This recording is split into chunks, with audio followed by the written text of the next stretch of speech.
don't know if that helped at all. No, Pretty it much looks the same guy. This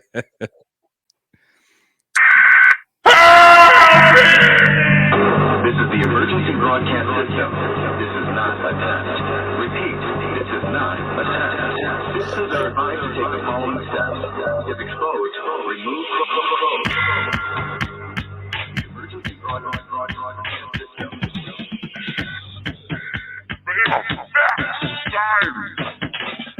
Podcast for the curious mind.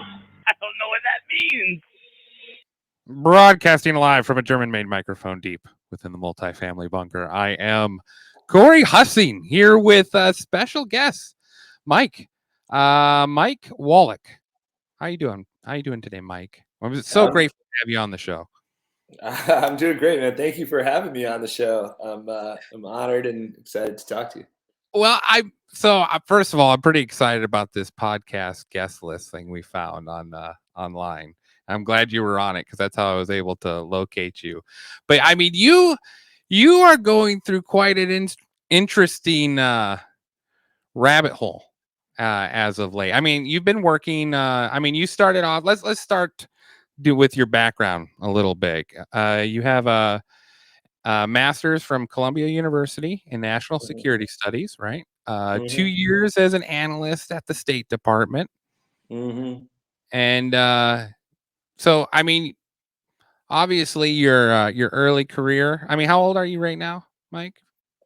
46. 46. So your early career, I mean, how long ago was that working for the State Department? I mean, that was a long time ago now. That was like 15 years ago or something, at least.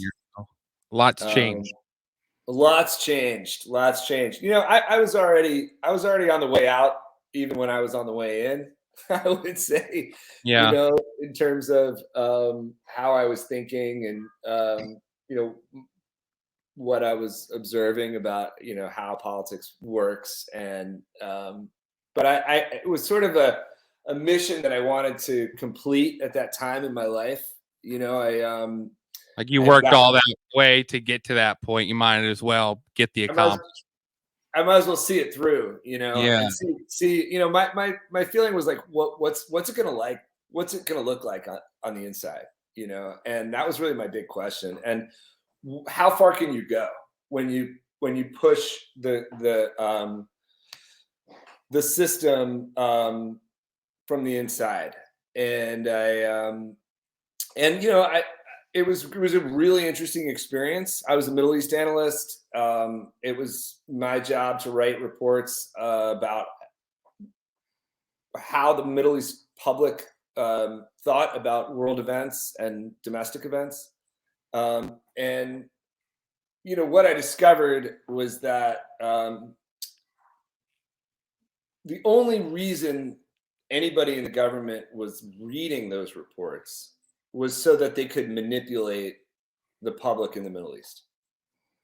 Do you have like an example of like something that like really, when you saw how it was spun, not necessarily something you partook in, but like when you just saw how something was spun, it was like, wow, that's completely opposite of.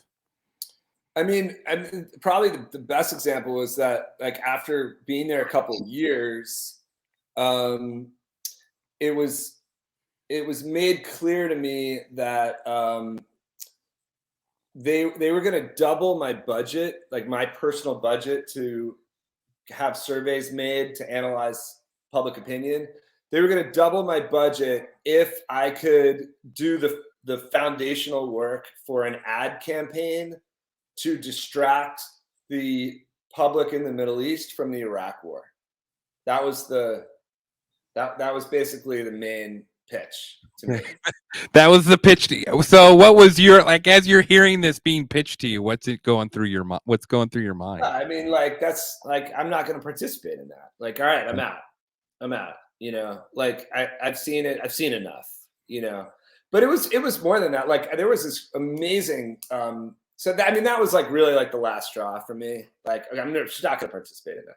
But there was this amazing conference that I was invited to go to, where it was like people in my analyst position, but from numerous different departments, you know, like I was at the State Department, but then there was like a CIA version of me, and there was an NSA version of me, and there was a Department of Defense version of me, all meeting in a room. And the invited lecturer was the guy who had run the PR campaign for Exxon after the Exxon Valdez spill. And he was explaining what their strategy was to distract the American public from the spill. And we were supposed to take lessons from that to apply to the Iraq War. That was the team building experience. Wow. Now, Yeah. so like, I think a lot of people, and I'm guilty of this too, you know, because we talk about Jolly West and the rise of the Bushes and the State Department.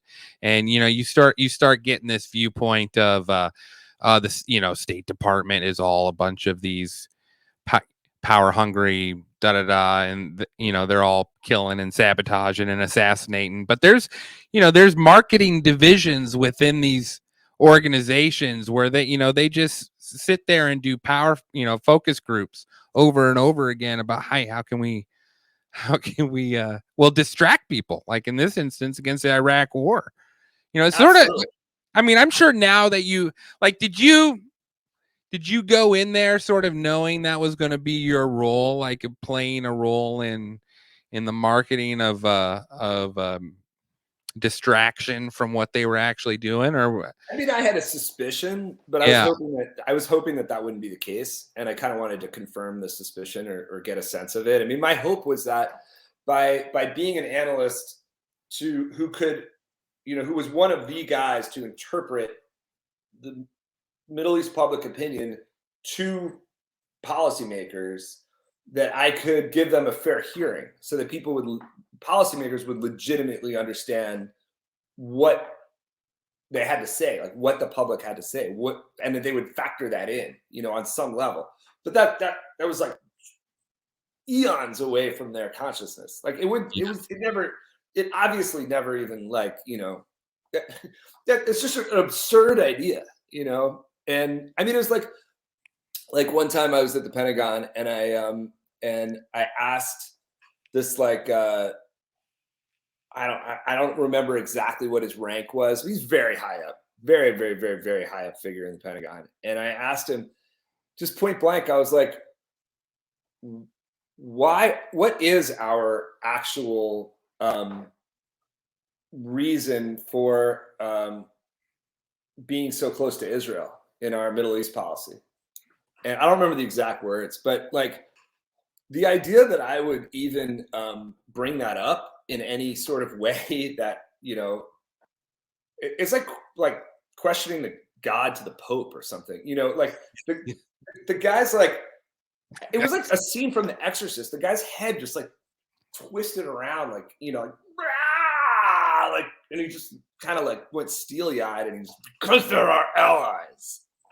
And like that, like, you little pipsqueak, like, we don't question these kinds of things. So, you know, there are third rails about what you can say if you want to have a career, you know, and just like there's third rails, like you can't talk about the virus issue in the mainstream press. Like, you just can't talk about that. It's completely off limits. And so, you know, that became really clear to me when I was in Washington. It was either my integrity or my career. And, you know, to me, that's an easy choice. But there's a lot of people who like to sort of remain in a fog, I think, about what's really going on, and it preserves their ability to have a career in Washington.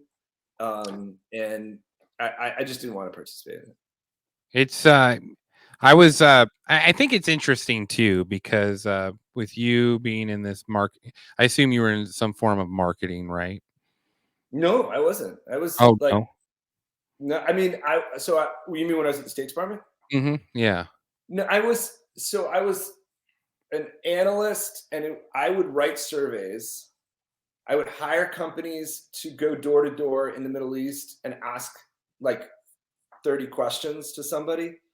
get the data, run the data through statistical programs, and then analyze the data and write it up as a report, and then send that out to people inside the government. And so that's even so in the process of, so you developed the questions, the question list to and it was 30 questions. I mean, what went into the process? Like, if you're trying to, did you do it multiple times, or was it like a one time, here's 30 questions, can you answer all these in one setting? Or did you send out multiple different quizzes? Or how often were you forced, or not forced, but were you required to come up with a question set for these? So like there's some, basically there's like, there's some topics that you want to try to hit. If you're trying to do your job well, and you're trying to actually understand what's going on, there are some topics that you want to ask over and over and over and over again, over decades or over years, so like, asking like overall how would you rate your war experience with America? No, I'm sorry. Yeah, exactly. 5 stars, 3 stars. No, I'm sorry. Trust finder. Yeah. It's such garbage. I mean, the thing is, that's the thing. I mean, I was trying to ask all these questions where I wanted to really like understand different things. Like I want to understand like what is the chance for like a peace deal in the Israeli-Palestinian situation? Like among the Palestinian public, like if you put different peace deals to them, how many would say they'd be willing to do it? If you put the same peace deal to the Israelis, how many would be willing to do it? And then I would like really dig, and I would say, okay, let's take the people who said no to a peace deal. Why on both sides? What's motivating them? Like, is it, I mean, this has been a long time, but is it like just a general like maximalist view of what you want to achieve? Like you just don't want to give away any land. Like you want the whole pie for yourself. Or is it a belief that the other side won't stick to the deal? Or, is it something else? Is it that you're just a certain kind of person by nature? So I was trying to like understand stuff like that to say, hey, and then bring that to other people at the State Department and say, hey, look, actually, if you look at public opinion, there's a chance for a deal here. And you could increase that chance for a deal by doing this, and nobody cared. Like, like nobody gave a shit, right? What they were really interested in was their own careers. So like my most popular paper was a paper where I predicted an election that other people didn't predict. And so it was very good for certain people's careers and very bad for other people's careers that I wrote that paper. And so that became like kind of like a hot potato for a little while, what was the election from it? Was it an Israeli election? It was a Palestinian election, and it was the first election that Hamas ever beat Fatah in a Palestinian election. Yeah. And that was a big deal. Huge deal. Yeah. And it was a big and you saw that coming through your analyst. You saw that coming. Yeah. Oh, that's cool. Yeah. I mean, it's got to feel like, man, some validation to all your years of hard work in it, Yeah. Now, exactly. were you mostly dealing, I know you said Middle East, but were you mostly dealing with this relation? Because I know you brought up Israel and Palestine quite a bit in this instance, but were you mostly dealing with those two cultures, or were you dealing with other cultures as well? I had a long background in that area, so I felt most comfortable doing work on that issue. But no, we were doing surveys throughout the Middle East. Which one surprised you the most, would you say, that you did? I think there's just like little interesting things that pop up here and there, Saudi culture. I think is really interesting. It's one of the only cultures that I'm aware of where there's almost no difference whatsoever in people's opinions by age. There's no generational gap in Saudi Arabia. If you ask an 18-year-old and a 58-year-old and a 78-year-old, how do you feel about the direction of the country, or what's the most important issue to you, or anything like that, there's just no difference. Like, it's the Do you think same. is that fear based? Like, is it because of the religious? They're pretty strict religiously, aren't they? No, I mean, you could argue that. I mean, maybe you could argue that, and but I don't think that it was fear based as much as it's just the culture. Like it's a very family based culture in which there aren't the same kinds of divisions that you have of rebellion, teen rebellion, and the sort of 20-ish dating culture, and then the sort of 30-ish career culture, and you don't have those kinds of things as much. It's just much more integrated and old fashioned. That was my interpretation when I was looking at the data at the time. And I thought that was really interesting. I thought another really interesting thing was that this wasn't surprising, but at the time terrorism was this hot topic issue. And generally, of course, this is not surprising, but generally, some sort of terrorist incident seemed to bring the public behind their government almost very, very consistently. When there were conversations about that, whether there's some people who thought that some kind of terrorist incident was going to destabilize the government. But generally that wasn't the case. It was the opposite of that. So just kind of interesting things that were going on. We've talked a little bit just about America's reaction to 9/11, and just everyone lived. My co-hosts and the other people that have appeared on the show were all from different areas of the United States and experienced different things, of course. But here in the Midwest, growing up when that happened, the state newspaper had a cutout of the American flag. And I had a paper route at the time, and every house had that cutout taped to their front screen. Just sort of it was very, because I was 13 when that happened, and I had been on the trade towers a year before then. So I had sort of, hit home a little bit more, I guess. I don't know, because I had been there and been on top of them, and then to see the next year them fall, and to see everyone's reaction. It really didn't matter where. I mean, it was everywhere. Everyone had this, just no matter what the government did for the next 6 months, they could get away with it. It seemed like, and they did. They definitely did. But like you're saying, for like Middle Eastern countries, like when they experienced terrorism attacks, it was similar mentality. Instead of them being pissed at their government, are you talking about them being receivers of terrorism attacks, or okay, yeah. So it was the exact same response, but there was some debate about that inside the State Department, and so we were able to sort of answer that debate and say, here are the numbers. Most people are just angry and pissed, and they like rallied around the flag, the same way everybody else does, kind of. So this is a pretty sweet career you got, doing working for the State Department, doing analytical work for them, and then you start seeing this other side of like, hey, how can we use your analysts to play the Kansas City Shuffle on the American people, right? Yeah, absolutely.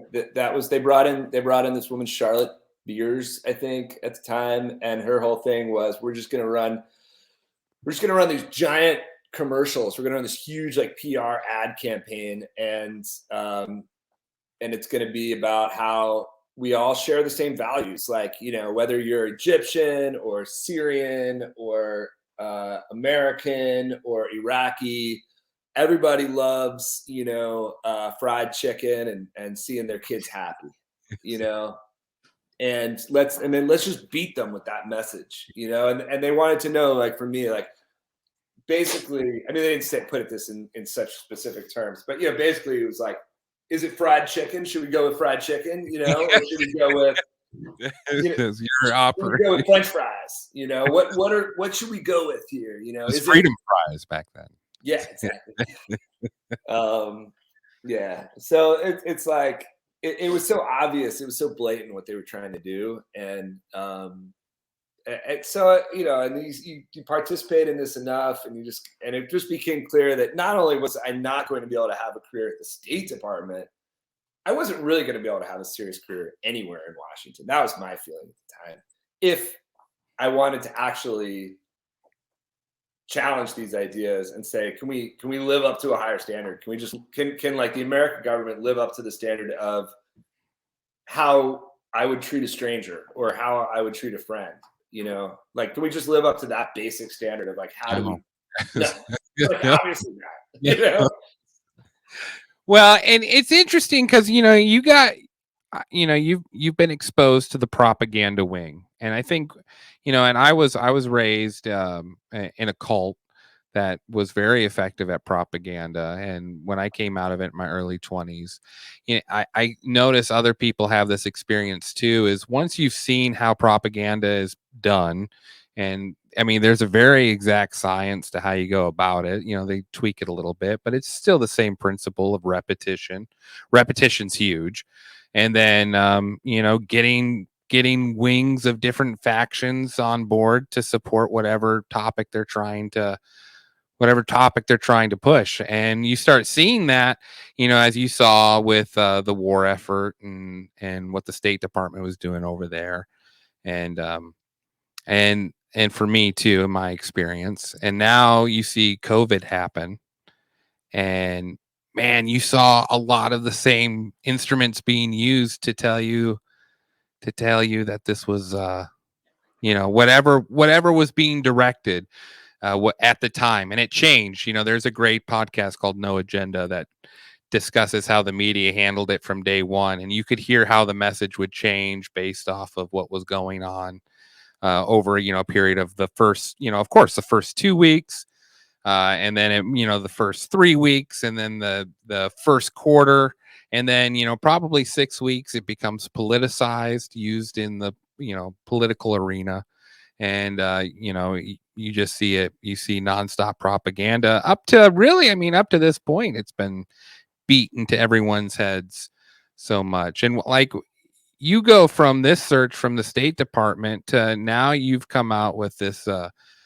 video, The Viral Delusion, which when did you? I mean, when did this was it 7 episodes? Is that right? I'm sorry, it's 7 hours. It's 5 7 hours. episodes. That's what I'm thinking. Yeah, Hours. 7 hours. Yeah, 7 hours. And we'll share the link too here on Paradigm. Is it Paradigm Shift? I think. Yeah, it's just theviraldelusion.com. Yeah, That's the The easiest Viral way to get there. Yeah. How long have you been working on this? I mean, specifically on the doc, it probably took about a year to put the doc out. Yeah, about a year, a little bit more. But I mean, I've actually, after I left the State Department and went on to do other things, just almost by happenstance, I ended up, my wife ended up getting sick when we were in our 30s.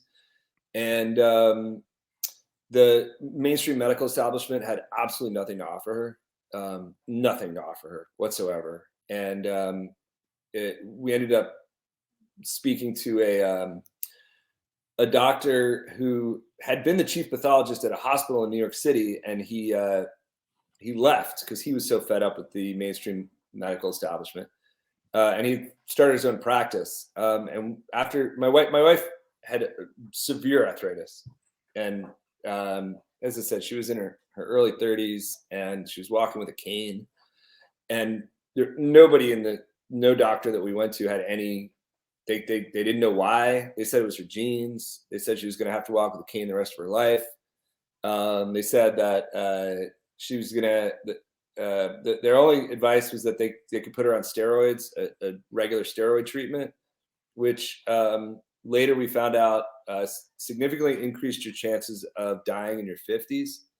And she couldn't walk. And we ended up going to this doctor, this fourth doctor who had left the mainstream medical establishment, and He took one look at her, asked her 3 questions, and within 2 minutes was like, you have a mold allergy. You probably have a moldy apartment. Do you have mold in your bathroom? And she was like, yeah. He's like, is the paint peeling in the bathroom there? And she was like, yeah, it's really. He's like, yeah, you have a mold allergy. Just get out of that apartment, you'll be fine. And we got out, and she was fine. And the whole thing went away. And that really opened up my eyes. And he was a great guy. He was hilarious. He held our hands. We went in there one time, and he grabbed my hand, and he grabbed Susie's hand, and he stood, and he said, listen, I want you to understand one thing. All the children that have died in the Iraq War, all the children that died in sanctions in Iraq, pale in comparison to the Lipitor scam. Never trust anything that you read in the New Enron Journal of Medicine. So I was like, wow, this guy's blowing my mind. This is really interesting. He's just cured my wife in about 2.5 minutes. And then now he's telling me that the New England Journal of Medicine is actually a scam. The whole thing's garbage. So, and he opened my eyes to the Lipitor scam, which is a whole other scam. So after that, I sort of started doing some initial digging in medical history. And that led, really, that was inspired when my wife got pregnant about the choice about whether or not to vaccinate our son. And so we thought, well, especially my wife, she was like, given, the experience that I just had, let's just do the research. Let's just see what people have to say. I don't know. Well, let's pump the brakes there. Yeah. Hey, I apologize, Mike. We got to pause for 1 second because this is a problem with not having my co-host here. A shout out to you, Devin. I see you. But I need to get coffee. So I'm going to feel my coffee. I made coffee and then you hopped on. It was like, I'm thinking about it. So give me 1 quick second. Don't let me get in the way.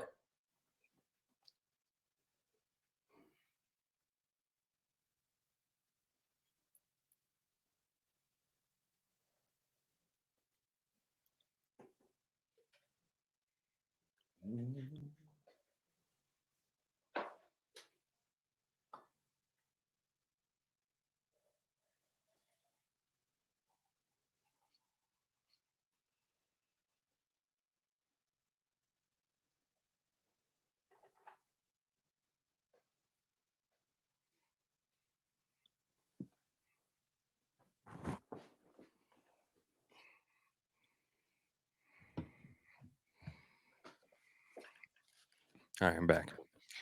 So I wanted to pause you, but you were a bit on a roll, so I just let you go. But you're talking now. I don't know what the Lipitor scam is. I never heard that, but I guess my initial thought was it had to deal with pharmaceutical mischievery.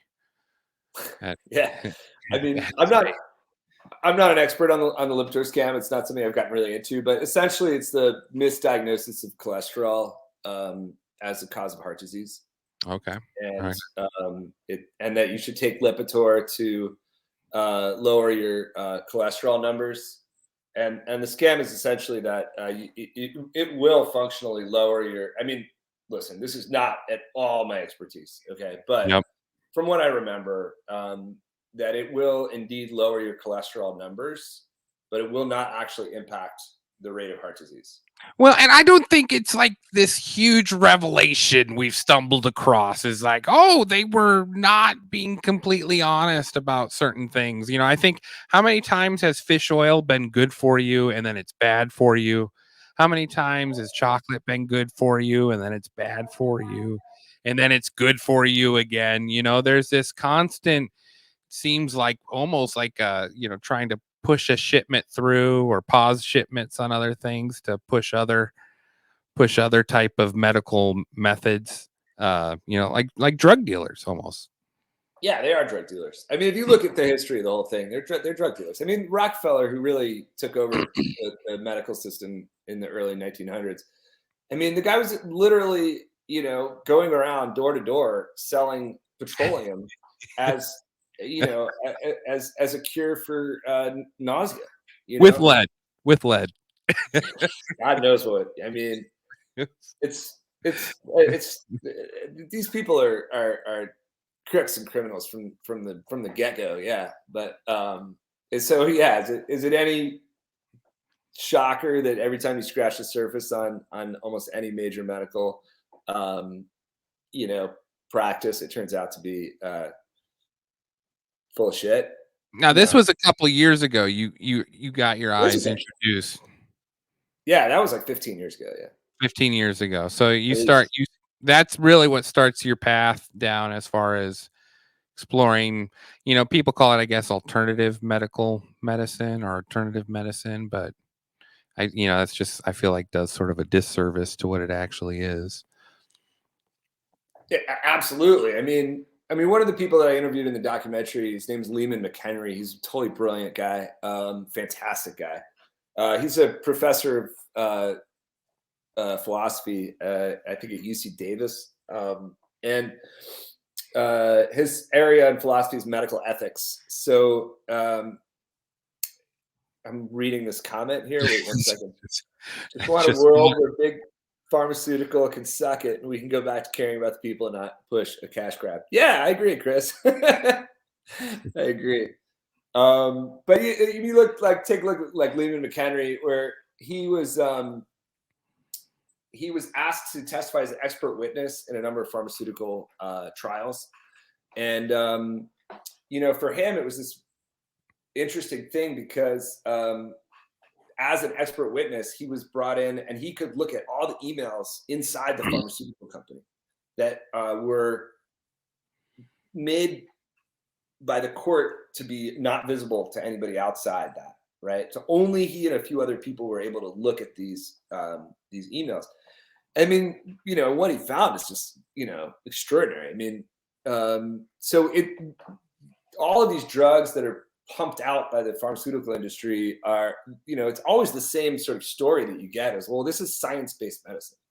This is all research-based. This is just good science. This is hard science. And, I think I'm probably going to butcher the quote a little bit, but, Lehman McHenry said to me, he says, look, for 30 years, I taught philosophy of science, and I would hold up to my students the ideal and the beauty of science and the scientific method as this incredible achievement of humankind.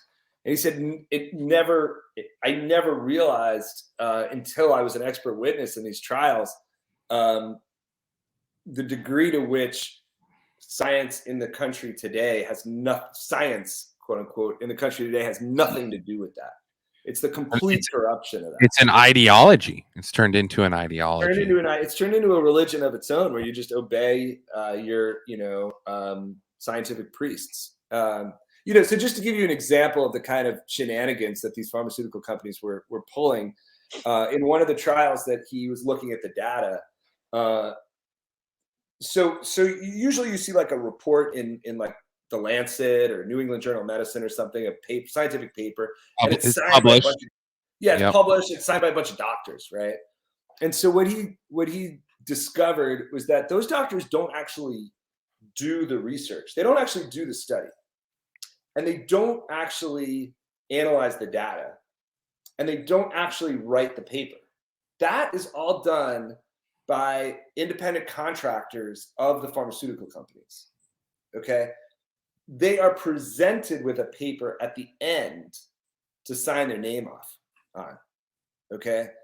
They're not involved in there's no blood, sweat, and tears by these doctors that have signed these published papers, is what you're saying. It's just, and I agree with you. That's exactly what it's turned into. It's not like the 1890s where there's these doctors in the laboratories grinding away. I think that's the vision people have. Like, it was published, like there was this doctor and this doctor and this doctor went to, India and cut up frogs and figured this out, and it's not that at all. It's nothing like that at all. It's all done by medical marketing companies. And so, for instance, they gave this drug to this so-called psychiatric medicine to a number of people in one of the cases that Lehman was looking at. And a number of the people either committed suicide or had strong suicidal thoughts suddenly after taking this drug. I don't remember what the name of the drugs, but it was just unbelievable that they were suddenly overcome with the desire to commit suicide, right?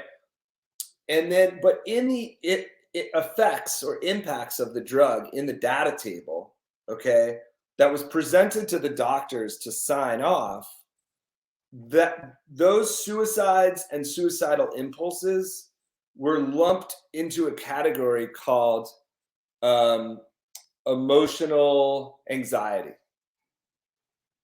Really? Right? So basically, when the doctor looked at it and he said, "Oh, okay, 200 people took the drug, and 12 people had bladder issues, and 6 people had headaches, Emotional anxiety. and 14 people had emotional anxiety." Happens. Okay, it happens, understandable, but overall, looks like a good drug. Doesn't realize that 3 of those people, for example, listed under emotional anxiety, killed themselves. So the doctor isn't even aware of the data that they're signing off on unless they're able to dig and dig and dig and dig and dig. And the doctors who do dig and scratch and tear up the data, the pharmaceutical companies don't bring them the study next time to sign off on. That's a career ruin. Yeah. Yep. They're blackballed. Yeah. So what we have, what we have now is a massive structure of scientific fascism that is run by the medical cartel, the owners of the medical cartel, which is essentially the heirs of the Rockefeller fortune, and the government working in tandem. And information is generated by this massive megalith of an information creating structure. And it is then verified and re-verified by this structure internally until it is sold to the public, eventually in the form of a pill or an injection or a diagnosis or a legal, a quasi-legal mandate or some behavioral change in the public. But it starts as this, as inside we get the gears of this scientific fascism, and it's 75 years in the making. Yeah. It is not small, but until people recognize that, I think that we have serious weightlifting to do. When do you think the marriage was completed? Like this marriage between the government and the medical industry, pharmaceutical. I mean includes everyone, insurance, pharmaceuticals. Like when do you feel like? Well, I think the beginnings of the Rockefeller takeover and his whole revolution of completely throwing out traditional medicine and then taking it over. That happened with the Flexner Report, which is beginning of the 20th century. And then that slow takeover where he creates the American Medical Association, and he puts a complete crook and buffoon. Eugenics organization is installed that time. And it's at the exact same time they're building out these eugenics organizations, which was headquartered, just an hour south of me in New York State in Cold Spring Harbor. Really? That's yeah. There we go. Yeah, there you go. We did a show on that actually, and it was in Iowa where that the public finally turned on that. It's very fascinating. Orphans in Davenport. If you ever get a chance to read the book by Marilyn Blackwood, it's really good. It's four psychologists discover that IQ isn't set at birth, and they're shocked to find out, and they publish it and do a demonstration in Chicago, and their careers are ruined. And it's not until 40 years later they're finally vindicated as showing that nurture and nature both play an integral part in a child's IQ. And it destroys, well, and that Nazi Germany happens, and that destroys eugenics on a public level too. But it's Orphans of Davenport. If you get a chance to read it. What's But, it so I called? didn't mean to interrupt you. No, Orphans I'm of really, Orphans of Davenport. cool. That's all right. That's great to hear. I don't know that book, but that is awesome. I love discovering stuff like that. That's really awesome. Well, and it reminded me eugenics, is a tie-in to this whole mentality that was going on in the turn of the century, along with, I guess I never really paid attention to when the medical industry was taken over, but it does. I mean, it makes sense. I mean, like that process was started. I mean, I feel like the government healthcare being established in 2012 now really gave the government free reign to use that power, This is a good book. I just happen to be reading it right now. It's called The Drug Story by Morris Beale. Okay. Oh yeah. Okay. This goes way back. He details it. He really details it. It's certainly not the only book, but Eustace Millins, of course, has a great book on it. There's a lot of people who write about it, but that's a good one. I think that eugenics had played a huge role. I mean, there's a woman, I can never remember her name, but there's a woman who wrote about this. It was her dissertation at Stanford. She has a PhD in molecular biology, and she has a PhD in history as well, I think. And she wrote a book about how essentially the eugenics movement was so tied in with the major financial power in the country in the 1920s and 1930s that they basically took over the medical research agenda, and they were unhappy with the rate of eugenics research at the time. And they brought in a bunch of particle physicists because they felt that particle physicists were making more progress than chemists were in terms of explaining things. And they were basically like, look, we want you to basically find the particles that make you smart, find the particles that make you dumb, find the particles that make you, a good, civil servant, that make you, follow the law. They had this very clear agenda of wanting kind of a smart, docile public. That was on their minds, and so like most of the California. Well, this is not a crazy thought either, because we've talked about how government still has a right to sterilize if it so chooses. Well, so they claim. Well, I mean, it's been established in the Supreme Court. The last forced sterilization happened in 2014. Like, I mean, it's still, if they had to pull it up, they could, if they wanted to. I mean, I don't want something like that to go on the air without it being a little bit challenged, because I think it's true and it's absolutely terrifying. I mean, that was one of the things that got me really amped up, was when I learned about stuff like that. But at the same time, there's also it depends on how you argue the case. And I mean, I think there's the whole common law perspective. I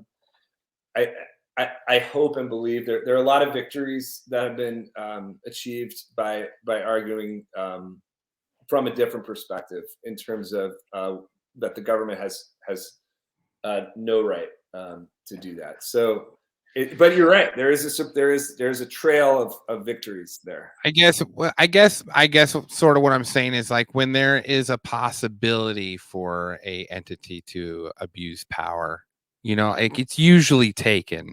Like, you look at what they did in Puerto Rico to, I think they said it was over 30% of the women population in Puerto Rico in these sterilization things. Like, it's and in California they were doing it too. It was Puerto Rico and California, but not. I mean, besides the point, it just feels like when it comes to anything in the medical field, and I'm looking over if everyone gets a chance to look at the Viral Delusion, take a look at it. But you're 5 episodes, and I mean, you've got all sorts of. I mean, you've spent quite a bit of time. You start with the SARS COVID, Then you got monkeypox, the measles, smallpox, the plague, Spanish flu, AIDS.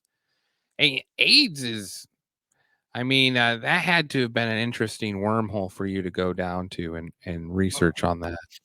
Oh my God. Oh my God. I was blown away. I was so blown away when because I started asking this question to myself. Is it possible that these folks who are saying that virology is pseudoscience could be right? Is it possible that these doctors and scientists who are saying there is no virus, the entire idea of a virus is garbage, it's made up, it's fiction, it's storytelling? Is it possible that the people who are saying that could be right? And immediately my mind went to AIDS. And I was like, okay, I'm going to have to do a really deep dive on AIDS to get to the bottom of this story. And because I already knew that they absolutely could be right in reference to smallpox and polio. I happen to have known that from my own medical history research. So I knew that they had a very interesting case. But to me, I was like, I've got to take a really, really long look at AIDS. And this was a sensitive issue for me because I grew up in the AIDS era. I'm a little bit older than you. Yeah. When I was a teenager, AIDS was,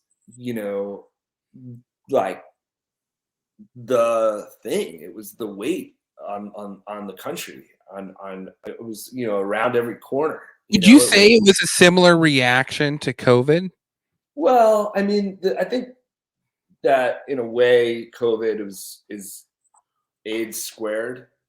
It went even beyond, AIDS, but AIDS was a major event in everybody's lives. I mean, it changed everybody's behavior, and it changed how you saw the person in front of you, which I think is a foundational change. Is that the person, this girl you're talking to at a party could be a danger to you. Yeah. That was what was imbued in your head constantly, and so, and the sexually transmitted virus, that was the thing everybody knew about AIDS, right? Oh, you can't get it from a hug, but it's sexually transmitted virus. Like that's the Don't share your food. Don't share your food with someone. Well, I mean, I went to a progressive. I went to a progressive high school, so they were like, "You can share your food, but don't have sex." Yes. But I mean, from what I remember, is just all sorts of mistruths being spread because it was it was in everything, like it was the possibility of getting it from someone, if someone showed up to your class that had AIDS, like you couldn't share your food with them, you didn't want to use the same urinal as them, things that are not, not even close to true now that better. But it was just that, like you mentioned, it made you change how you looked at your fellow man. Or in your case, when you were dating, every instance was a danger. So here were these doctors and scientists saying, actually, none of that is true. Actually, what the whole thing has to be unpacked. Actually, what people see as AIDS, the symptoms of AIDS, the disease AIDS, was not sexually transmitted. It was not contagious. It was not spread through blood transfusions. That none of that was all made up. And I was like, what? Really? Actually, you're arguing that? And then I started opening it up, this topic, and I found out that this idea that there was a virus called HIV that was responsible for the symptoms called AIDS, that idea was completely unsupported by the scientific literature. And that numerous doctors and scientists had spoken out and tried to tell the country that over and over and over again. And they had been completely blacked out by the media, completely blacked out by the scientific journals. But these were some of the most respected scientific minds in the country.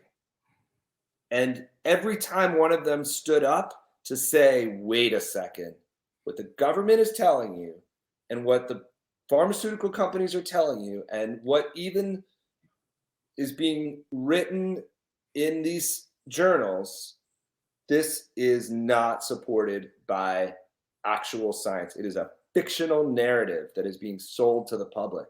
And I'm talking about Nobel Prize winning scientist after Nobel Prize winning scientist. I'm talking about the literally what were, before they stood up and said anything, considered the greatest scientific minds in the country over and over and over and over again, were all standing up and speaking out.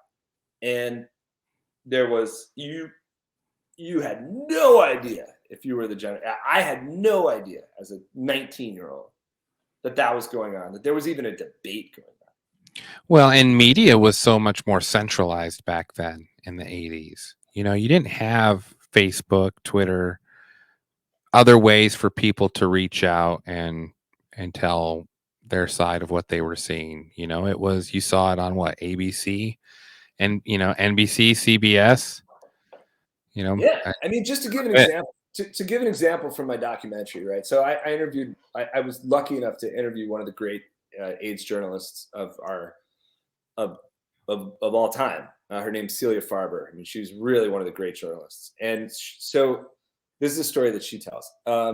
So one of the people that spoke up very early on to say that HIV cannot be the cause of AIDS. It cannot. It is logically impossible for it to be the cause of AIDS.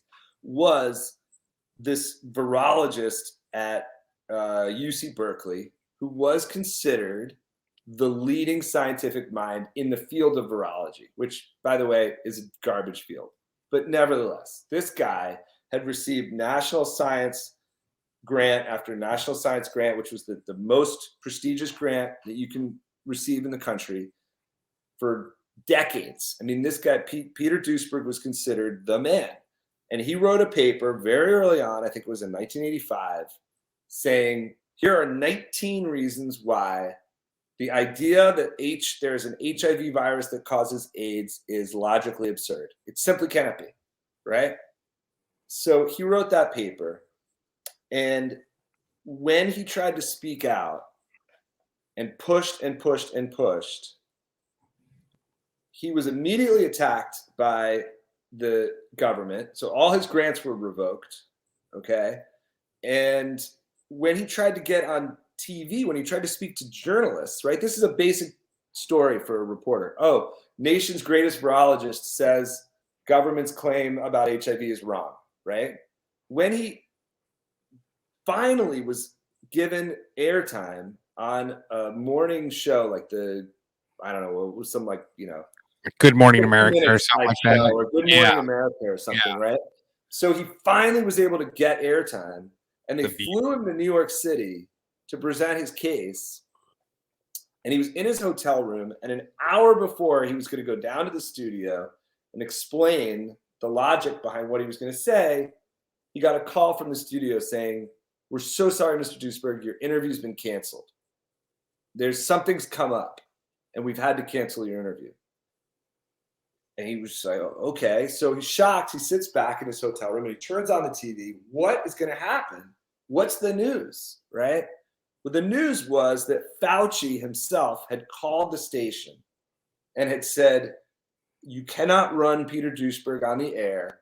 You will do an interview with me instead. And so instead, What year is this? Like 1985, 1986, maybe 1987. People don't realize, and I wasn't going to say nothing because I didn't want to, but people don't realize how much Fauci was involved in the whole AIDS the handling of AIDS from the government side. Well, I think a lot of people do, and obviously a lot of people do that. But until you understand, I mean, this was the thing that really takes a long time. It takes a lot of research. It's taken me a long time to really understand the depth of the depravity here. until I really got my head around the fact that AIDS was never, ever, and will never be caused by some particle called HIV. Okay. Wait, Until you understand that. What? I guess you're claiming that, and please correct me because I'm going to be wrong. But you're claiming that viruses are not they're all of them are man-made. Is that what you're saying, or? They're like what is the deception? What is the deception being made with AIDS, smallpox? I feel like COVID is safe to lump in that as well, as far as. I think let me give the example of polio, okay? Because polio is a really it's a really easy one for people to wrap their heads around, and then we can go on and talk about all these other diseases, which are all the same story. It has been sold to the American public that there was a virus, okay, a tiny little infectious quasi-living organism, okay, that spread from person to person that caused polio in the 1930s and 40s and early 50s. Okay, that virus was defeated by the polio vaccine. And everybody should, a beautiful moment. Yeah, beautiful moment. I grew up knowing people that had braces and stuff. That story has no science behind it. That story is it's like H.G. Wells. Okay, it's garbage. All this so-called science behind it is garbage science. It wouldn't meet the standard of a 7th grade science fair. Okay, what we actually saw historically was the rise of childhood paralysis matched the rise of an industrial chemical that was put into use in the early 20th century called an organophosphate. Okay, and this hopefully I got that right. The most famous of this kind of chemical is we know now as DDT. Okay, but it actually a version of this chemical was used in the early 20th century. It was used to break down agricultural products, to break down leather. So it was used in tanneries. It was used in various different factories, and it would be dumped into the rivers by those factories. And right there, very hyper local to those factories, that's where we saw the first outbreaks of childhood paralysis. Okay, it then became a chemical that was used to spray crops because there was a moth that was breeding, that was accidentally bred at Harvard and started eating up all the trees and the crops in New England. And so then they responded with using a version of this chemical to spray the crops. And so where you saw that spraying of the crops with this new chemical, you would see the rise of childhood paralysis among that area. Now we know, okay, that chemical causes the deterioration of the anterior horn of the spine, okay, which is the definition of polio. Okay, we know that. That is a fact. It's been proven. We know that in the history of veterinary medicine, the use of this chemical, again, which a version of it became DDT and was sprayed wildly, that when that chemical was sprayed on farms, baby cows would become paralyzed and die. Okay, it was accepted in veterinary medicine that the spraying of this chemical was causing the death of these baby cows. What you could not say publicly, what you could not say politically, was that the spraying of this chemical was also causing the death of young children and the paralysis of young children. Now, this is not my story. There were doctors and scientists who were trying to say this at the time. They made it very, very clear that this was the reality. Two of them are Morton Biskin and Ralph Scobie. Okay, these are These were very well-respected doctors who were publicly explaining exactly what was going on. However, they were being silenced at the time, and they made it clear that they were being silenced. And let's tell a little bit more in just a moment, because you got to give me a second. Good doorbell right there. I can't hear a damn thing. Hold on. Can you give me a second? Is that all right? Mm-hmm. Thank you. Go ahead. Who's there? Oh my gosh, Wallach Daniel. Smells. Hi. Hi guys. Hi guys. We came to risk. I tried to call you and text you. Oh yeah, that's right. That's great. I love it. Okay, now. Okay, we need to go. So outside. We need to go outside. We want to take care of that. Okay, great. Yeah, whatever you want. Whatever you want. So I don't know, 6-ish or something. Yeah, that's it. Yeah? Okay. Bye. Bye. Hi, Daniel. Yeah, I know. God.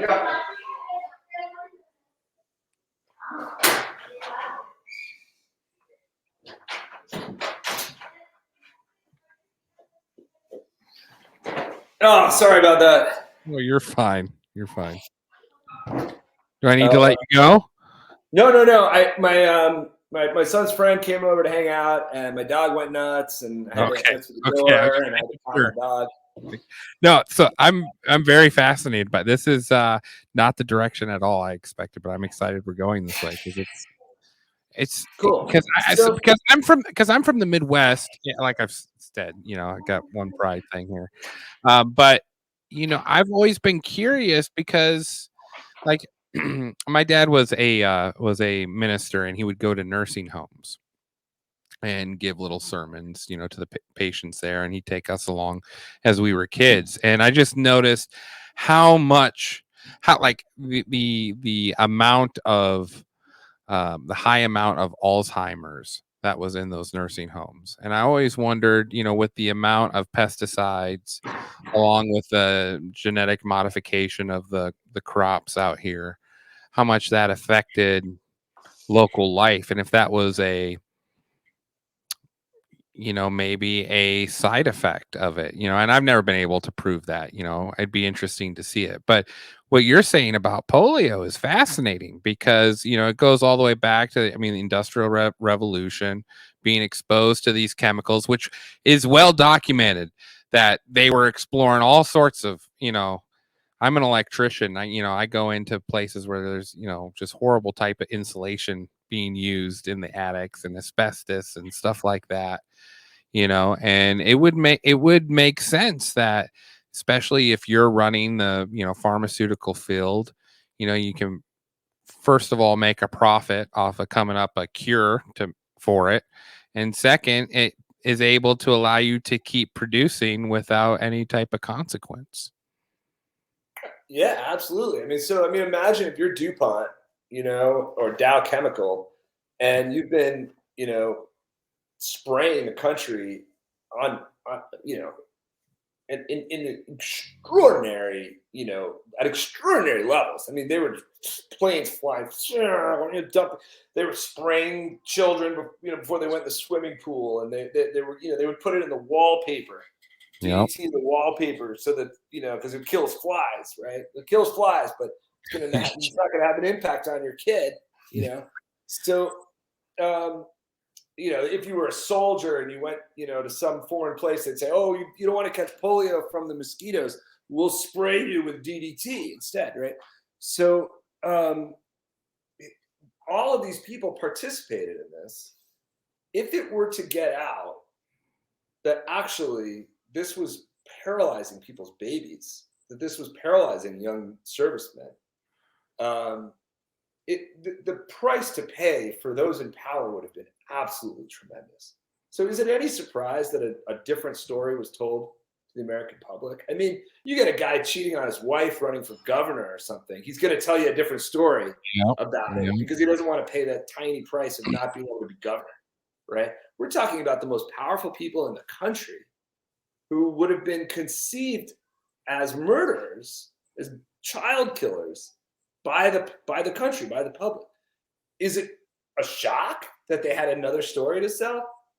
Of course not. Of course not. As I said, I used to sell these stories, unfortunately, right? Yeah. I didn't sell stories, but I did research. Right? Yeah, So- you understand how the machine works. You understand the process of how the machine works. So once people understand that the whole, so what was invented was they picked up a very bizarre, okay, not very bizarre, but they picked up an idea that was in a sort of scientific backwater at the time, which was virology. Okay, in the first half of the 20th century, there are two major fields of research that are making fantastic progress in terms of human health. And those are toxicology. What are all the different things in the environment that are toxic to you? So what are all the industrial chemicals that are in the environment that are toxic to you? Let's look at all the different kinds of venom that are out. Let's look at things that people have allergic reactions to. Okay, so there's toxicology, which is a growing field, and there's nutrition. Nutrition is a very important field at the beginning of the 20th century. Okay, what's a healthy human diet? Right, this is a question that's being asked at colleges and universities, research labs around the country. Then there is this much, much smaller field called virology. And their theory is that it's not toxins that make you sick. It's not things in the environment that make you sick. It's not what you eat that makes you sick or malnutrition that makes you sick. It's actually flying back, a version of flying bacteria. Okay, this is their idea, but it's smaller than bacteria. So we're going to look for something that's super small that flies around and makes you sick. And they start doing experiments to look for these things, right? And it's an interesting thesis, right? It's an interesting thesis. Okay, Yeah, maybe there's something there, right? trying to explore it. I can understand it, exploring it back then, turn of the century, trying to build a civilization, even like the Tuskegee experiment, you understand at the beginning, like the idea behind it, not whether, if it was justified or not, which, it wasn't, but still you get the idea, like, hey, there's some imminent threats out here. Let's figure out how to keep this civilization moving. Right. Why do people get sick? It's a great question. Why do people get sick? Right. This is the fundamental question. So we have these different theories. Toxicology has obviously been proven. Nutrition's obviously been proven. And then we have this unproven theory that there's flying particles that breed inside your body, and that's why you get sick. Okay, but they're too small to see with a microscope. And that theory is, I think, very enticing to the new Rockefeller medical cartel that comes along, because they can say that there are singular diseases caused by these flying evil entities, and their drugs can kill these things. And that's your ticket to wellness. That's your road to wellness, right? They don't have to, because of course the Rockefeller cartel also owns the chemical companies, the petroleum companies, the factories, the banks that are financing these factories, right? They're major It's all players. in-house. Yeah, it's all in-house. It's all in-house. The last thing they want to find out is that their workers are getting sick because they're breathing in toxic chemicals, because they're breathing in bad air, right? Because their fields are being poisoned by these chemicals. They don't want to talk about it. That's the last thing they would want to know, right? The last thing they want to know is that the people who work at their factories need to eat a good, robust, healthy diet that's quite expensive, right? I was just watching this How to Survive the Victorian Times, and they were saying that if you paid four pennies for a night, you could sleep in a coffin, and it was all numbered too, so it felt like it was reserved just for you. I just in that way, if you were feeling really old and tired, if you died, you were already in a coffin, so they could just ship you out and bury you. And for 2 pennies, they would put a string across a chair, and you could lean up against the string and fall asleep. And that was just Yeah. 2. That was a better deal, like the type of work conditions these people were being put through. And then, that's turn of the century times too. It's the same type of mentality, especially underage, kids working their butts off too. The whole premise of the union being created. So it would make sense. So you're saying like, so through your research, I mean, and I don't know. I'm just asking questions, but like, these journals, New England Journal of Medicine, or, whatever their titles are, where you have to get published in order to be recognized. These seems to me like, man, if anything, they're sort of the billboard arm of these pharmaceutical companies, as far as maybe not being based really in science at all, but more of just something to propagate the newest trends. Yeah, I mean that was the question. Like what Lehman McHenry, this professor of philosophy and medical expert, was talking about. He was saying you would see like a medical journal, like the New England Journal of Medicine, and this page would be like an ad for a drug, right? And then this page would be a scientific study about the drug, right? And he was like, doctors think when they see this page that this is the ad, but actually this is the ad. Yeah. The study is the ad. The study is what's been manufactured by the marketing companies. And so the whole thing is just an advertising pamphlet. And until, doctors wake up and recognize that and understand the political context, the political economy that's going on behind these journals, like we're kind of effed, and there's, I was raised a Jehovah's Witness, and so I studied how they would, after I got out, I sort of studied the method that they used in brainwashing, because I was really bothered by the fact that I had been brainwashed, and I wanted to understand like the process of how they went about doing it.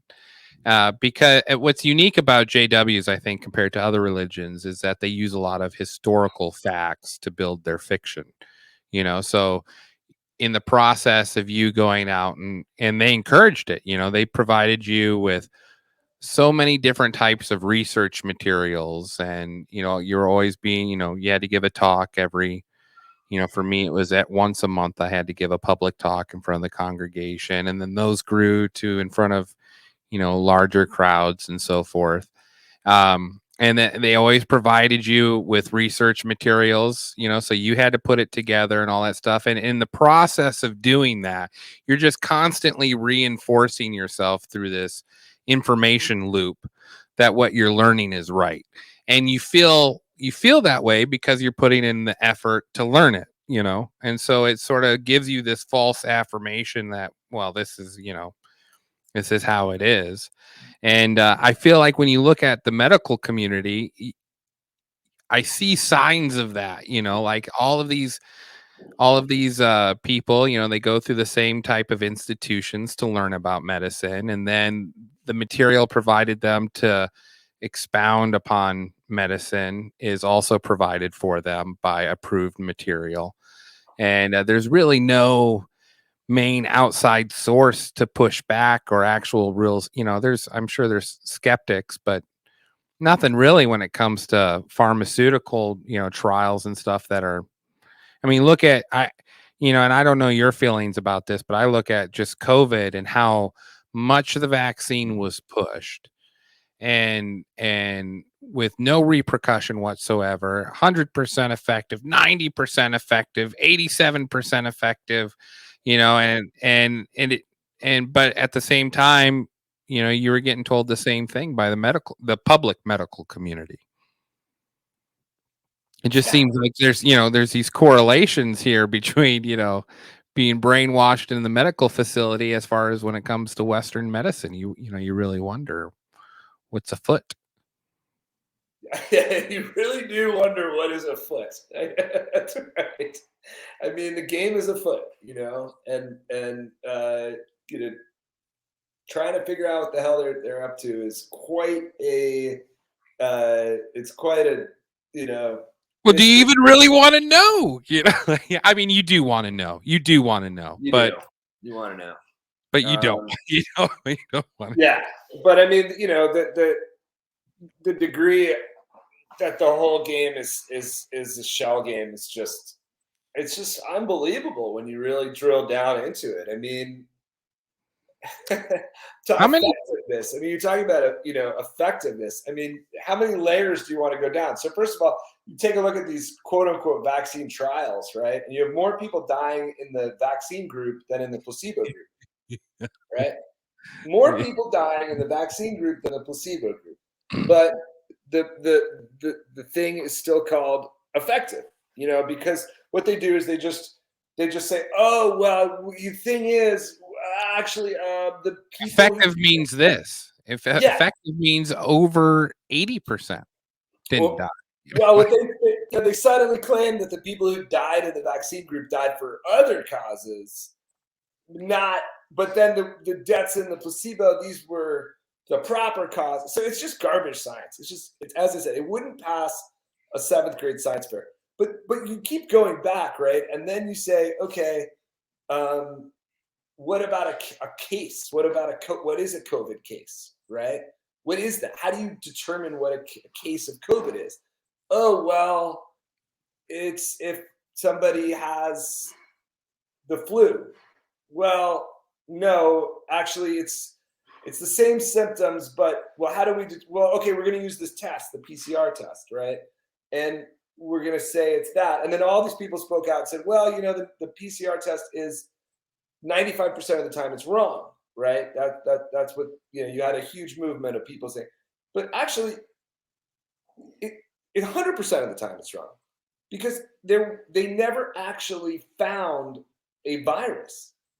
There's no virus. There's no SARS-CoV-2 virus. This is a fictional entity. This is an imaginary entity. It's a hypothesized entity that actually doesn't have any science behind it. Doesn't have any science, real scientific proof. So what was making people sick then? Well, all sorts of things can make people sick, right? So you're saying like that there was no COVID-19 that started in China and then worked its way. There's simply no evidence for that. There's simply no way to say that idea is true based on the scientific record. You can imagine that that's true. You can have fun imagining and scare the hell out of yourself and all sorts of things. But if you actually look at the scientific literature, it's not in there. It's not actually in there. So that's what's so shocking. That's where you go, holy shit, this is nuts, right? Like you go back to polio, and it's obvious that children are dying because the effects of polio were, it was, they were being paralyzed. That was obvious. Right. People are paralyzed, right? But why? It becomes clear when you look at the historical record that it was the use of new industrial chemicals, okay? Chiefly DDT, okay? But a host of industry. That becomes clear, right? And so you say, well, then what is the polio virus, right? What is that? That's a story. It's just a story. It was just the chemical interaction with the human body that was causing it, and they called it a virus. Paralysis, right? So if you want to say, why did people get sick in 2019 and 2020? Well, maybe my sister got sick because she's a terrible eater, and maybe your cousin got sick because he went on a Coke binge, or maybe your uncle got sick because he works in a factory with too much asbestos. There's a zillion reasons why people get sick, right? So many. Everybody has their own history. This used to be what doctors did. What a good doctor would do would 90% asking questions about what is going on Profession. in your life. Yeah. Right? Yeah. What are you eating? Where do you work? How's your relationship with your family? Tell me everything about your life, and we'll start to understand how it is that you got sick. That's gone. That's completely gone. Now, stick your finger in this thing. Let me get a throat swab. I'm going to stick it in a PCR machine. The machine will tell you that you are sick with, this virus, and it's Depending all. how many revolutions. Yeah. Well, like it would depend on how many revolutions it would take too. Like if they oversaturated it, then it was always positive because it could isolate everything. It was Absolutely. it was very silly. It's very silly. Well, and that's it. That's such a Did you when you started the process of making this movie, deciding you were going to make this movie, this 5-part series? What was your intention going in? And did it change after you had finished it?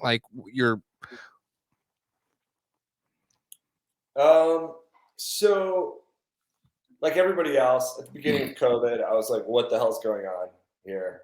Okay.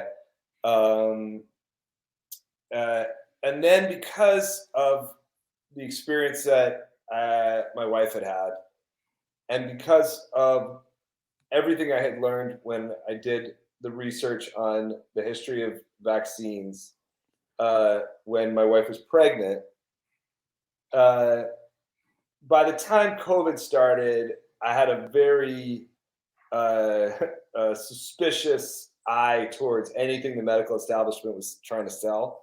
Right. So what I started doing was I started looking at what are different voices saying. I just want to hear what all the different takes are on what's going on. And what I discovered was that the most knowledgeable people that I was listening to all seemed to agree that there was no science behind the claim that there was a virus that was happening. And that sounded just batshit crazy to me. I was like, huh? What? So I started to dig into that idea. Like, what do they even mean by that? Right? And the more I dug into that, sorry, it's my dog. My dog, he's a protector. Yeah. Yeah. Making sure the neighborhood's safe. Yeah, exactly. So I knew that the history of a lot of I knew the history of vaccine so-called effectiveness because that had been the thing that had really blown me away when I had done research 10 years ago. Was I wasn't when I started looking. My wife and I started looking at vaccines, and we said, okay, let's do our research. Let's see what the critical side has to say for themselves. We know what the positive side has to say, of course. And skeptics is a good thing. You want the skeptical view because it makes you at least ask questions in a different way, Absolutely. I mean, absolutely. So you just want to know. I mean, when the Israeli-Palestinian conflict, I want to know what the Israelis have to say. I want to know what the Palestinians have to say. Yep. Yeah. Right? In the Cold War, I want to know what the Soviets have to say. I want to know what the Americans have to say. You want to know what do different people have to say? What makes sense, right? You can't just take one side, block out the other side, and just say, I know I'm right. I must be right because what I'm hearing sounds good. It right? becomes religious at that point. Yeah, it's religious. Exactly. My priest said this about God. That's my doctor said this about the vaccine. Yeah. Exactly. So it's this is not. This is very basic stuff, right? So I wanted to hear what these different voices had to say. Based on my vaccine research, what had shocked me was not that discovering that vaccines are dangerous. That was sort of like, okay, I could see that, right? They've got all these bizarre contaminants in them. That makes sense. Some people get sick from them. Some people die from them. What shocked me, what really sort of changed my whole perspective, was learning that the entire story that vaccines are effective at all, that they have anything to do with the eradication of disease, that story is not true. That really blew my mind. I was like, wow, that's nuts. Now, this was before you started making the video, or is this as you're doing research? This was way before, Way right? before all that, yeah. So I knew that before COVID. So then when I discovered that there were these doctors and scientists who were saying, and really it was this journalist that I found named David Crow. He was like kind of one of the more influential people. When I discovered that these guys were saying, hey, hold on a second, we're not seeing any real science here behind this new story, I was very intrigued. I was like, what are they saying? What are they talking about?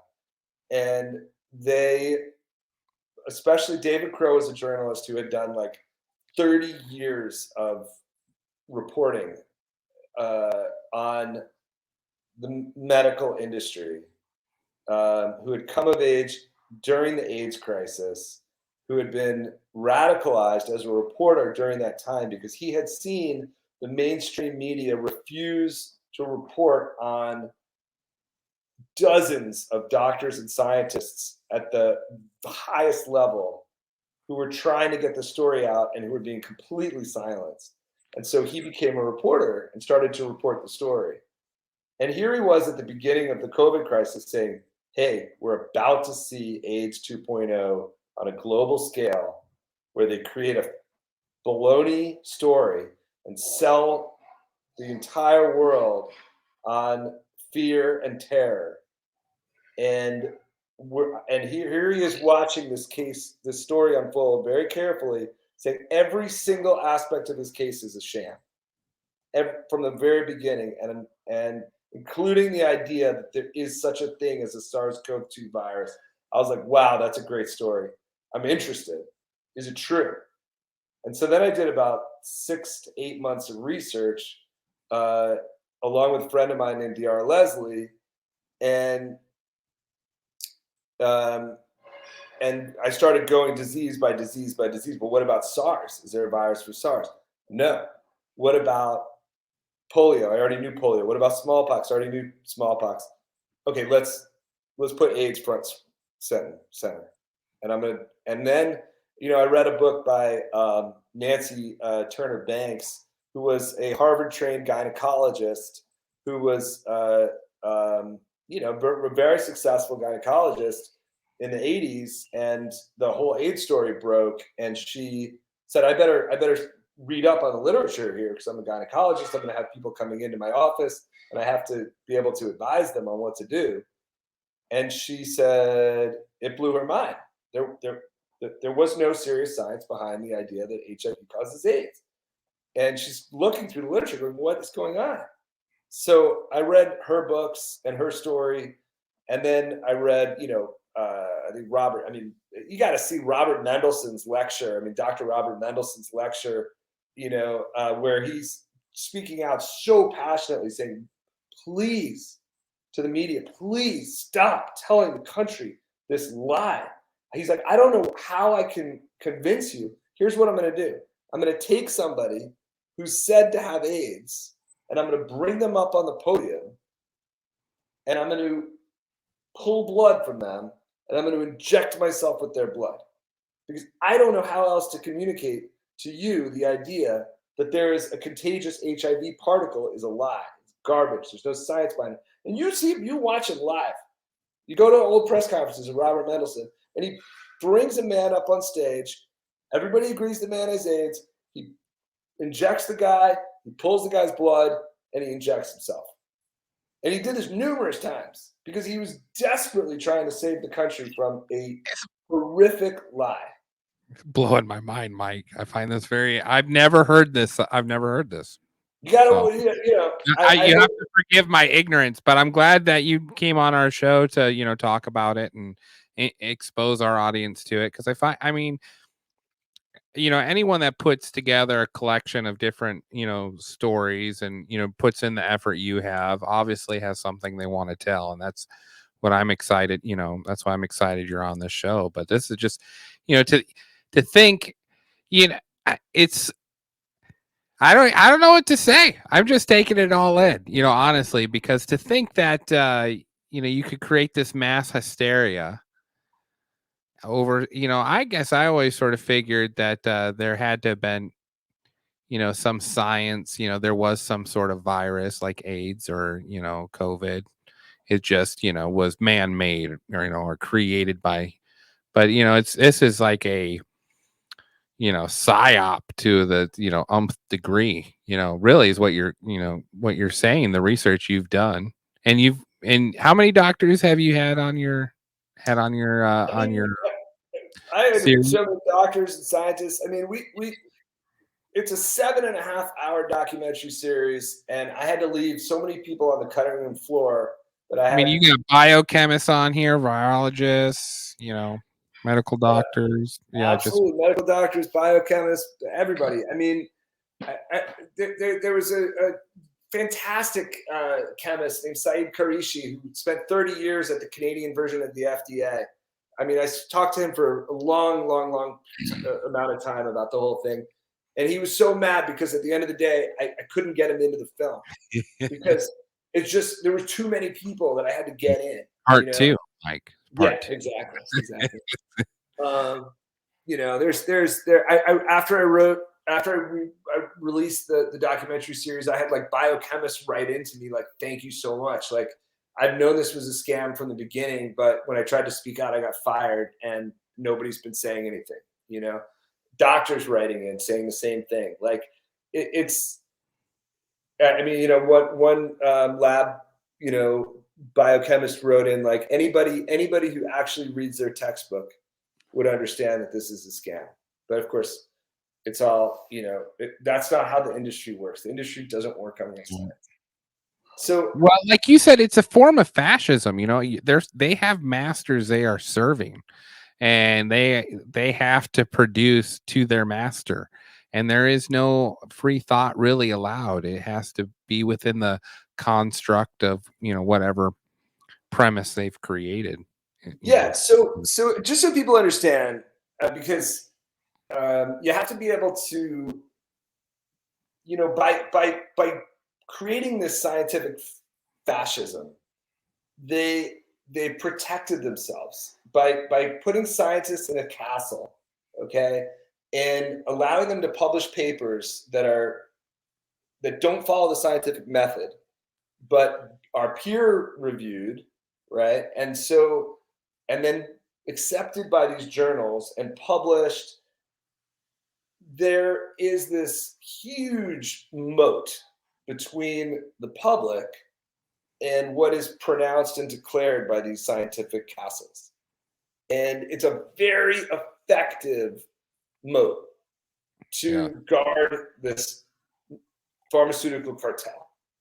And so the first thing, I think one of the things that is helpful to understand is that you have to be able to kind of actually grab these scientific papers and look at the methodology and understand what's actually being said, which takes an enormous amount of time. So that's why, it's one of the reasons why I made the documentary, is that I want to be able to break this down for people so that at the end of the day, they could just think for themselves, right? So if the scientific institutions want to tell you that the sky is green, you can look out your window and say, no, the sky is blue. And you can actually make that choice for yourself. Is the sky green or is the sky blue? Because the TV is telling me the sky's green. Well, and there is a ton of external pressure on people that try to do this. You look at during the COVID response, anyone who tried a different method other than the approved method given by the State Department, the government, or whoever, Fauci, they were ridiculed, they were kicked off of social media websites. It was a complete blackout of anything they had to say. And granted, there was a lot of craziness about what happened at COVID, but still, it was the whenever you see someone not letting someone stand on something crazy they've said and let that take them down, but instead they're like, "Oh no, we got to protect you from it, so we're going to block their account." Or, I remember the FDA came out and made fun of Joe Rogan. I'm like, why does the FDA give a damn what Joe Rogan is saying? Like, how does that hold any credibility now? Yeah, I mean, it's just crazy. I mean, we're starting to see like rebellion among doctors a little bit. It's a little bit, too little, too late. But like, I was just watching this, Well, no, conference. I don't think so. I think that it better now than never. Better now than never. Better now than never. It's true. It's true. Better now than never. And that is true. But I was watching a doctor in Australia give a talk, and he's saying, look, on one side, they're telling us that they're going to take our license away if we criticize the so-called vaccine. On the other side, we could be sued by our patients because we did not provide them with informed consent if we don't criticize the vaccine. So the pharmaceutical companies have hung out the doctors, right, Yeah. to be this bulwark against them. They're not allowed to run away, right? Their license will be taken away if they try to get out of it. And so now we're seeing a little bit of rebellion among doctors who are like finally starting to catch on. Well, California tried passing that, was it last month, and it failed.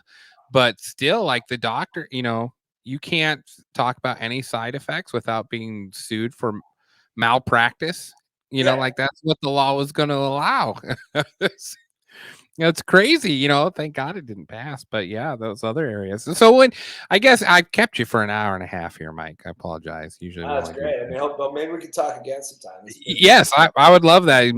I would love that. I think it's been we're far from being done. I'm fascinated to pick your brain, but as for today, at least, like when people buy your documentary, like, and they watch all 5 series, what is sort of your hope as they walk away from it? Oh man, it's a great question. I hope they'll realize that the information that's being put out there is just a story, and that they remember this sort of like old school, like common sense. That's like much more ancient common sense, which is that like it's what you eat, drink, breathe, how you live your life that determines your health, and not some fantasy narrative that's sold to you by scientific institutions who just want people to believe that it takes modern technology to achieve health. And this is such a ridiculous story. It's absurd. The idea that we need all sorts of fancy computers and diagnostics and pills and injections and RNA therapy and blah blah blah blah blah blah blah to be healthy. Whereas you can look back at a whole you look at like Weston Price, who was a doctor who went around the world, a dentist who went around the world, and he looked at hundreds of societies, and he said what's the determinant of health, and he found that the major determinant of health was the degree to which the society participated in modern industrial life. So if the healthiest people were the people who did not participate in that at all, and then the more involved they got with modern industrial life, the more sick they got, and you can see it in their teeth, right? But it's like you go back to old diary entries from Christopher Columbus, or talk to your grandma about. I mean, health is not, you don't suck health out of a technological teat. No. Health is given to growing us your own food, being self-sustaining, participating in activities that make you human. Exactly. I mean, if you see, I mean, an animal, they don't have to go get their vaccines to be healthy, right? They don't have to go eat, GMO, leaves for the deer to be healthy. The animals get sick when these industrial chemicals and contaminants contaminate their environment. Animals get sick. They don't have access to fresh water or the proper food to eat. That's when we're animals. This is not rocket science. Yep. But we've been completely indoctrinated to be terrified of the invisible enemy in nature and to turn for salvation to these technocratic wizards who will save us with their complicated interventions that we can't understand. And it's garbage. The whole story is garbage. You know, when we were being trained how to convert people to become a Jehovah's Witness, you know, they don't celebrate Christmas or holidays and things like that. And the thing they taught us is like when that subject comes up, you know, and you got to discuss that with your Bible student, you can't take away you can't take away a pillar in their life like Christmas, you know, with their family without replacing it with something else. It will cease to exist if the void remains. You have to replace it with some other pillar. You know, in this case, it was, you know, go to, you know, spend more time with the church. You know, that's how you know, replaced it. But I think it's very similar through all these cultures. You know, the Mayans, the Romans. You know, there's always been this mystical wing that's held power. You know, in a government structure. You know, whether it be the priests sacrificing to the gods or whatsoever. And now as we've become more civilized, you know, say that loosely, there's still you can't, humans still operate, they're still governed the same way. You know, they still respond to a figure of authority that doesn't necessarily have to provide evidence, but just cause enough fear, you know, to be in the back of their mind. And it used to be that religion really held that grip, you know, the fear of retribution from God, you know, the fear of the fall of civilization. But now that religion has been out, you know, really, I think it's fair to say religion has been outed from most of the political scene. Science has really taken this hold, you know, and people worship, you know, their Bill Nyes and their Neil deGrasse Tysons and their Faucis. You know, there's people that worship Anthony Fauci just as, you know, and by worship, you know, I'm not saying they've got shrines, but worship is the giving of authority to someone else, you know, putting it in their hands, you know, and a lot of these, you know, a lot of people have done that with this, you know, with COVID, it's so overwhelming. It's better just to give the power to this mystical creature I know little about, and he'll tell me the right way to live my life. And they hold on to that for, as you know, that's why to this day, how many times can you prove a guy wrong? You know, over and over again, doesn't matter, because that's their God. That's who they worship now. And it's scary to see that. But I also think it's exciting because the people who felt something was off, now I think there's pretty clear evidence that there is something off, and you can follow the path now. It's not like AIDS where all of those reports are done. You know, you have to put a lot of effort in to find the argument of reports about AIDS or the type of falsehoods that were being taught at the very beginning about it. You know, now with COVID, it's all right there in the open. You can look back and see what they were saying in 2020 and how they were reacting. And it's opened a lot of people's eyes up, I think, to the propaganda. Yeah, absolutely, man. I couldn't have said it better myself. I mean, just to put like a, you know, little squeeze a little lemon on what you're saying. Like, you know, I looked back and looked at like some of the early footage when I was making the documentary. Yes, because I wanted to find like old B-roll footage of like the news reports and everything. Yeah. And you can see like the way that they cut the first news reports about, you know, so-called COVID. You know, and I've been in film for a long time now. You know, all the angles on all the shots, it was all down angles and like these like from the side and Centered. Yeah. centered. Everything's moving. There's commotion. You know, for like a good like minute. I'm thinking of this one very big like ABC News early report on COVID. Everything's at these cross angles. There's motion, confusion, lights, da da da da da, and then about, you know, a minute in, you hit Fauci, and all of a sudden, it's an up angle, and it's peaceful, and he's confident, and he's concerned, but not overly concerned. and then you get this huge shift.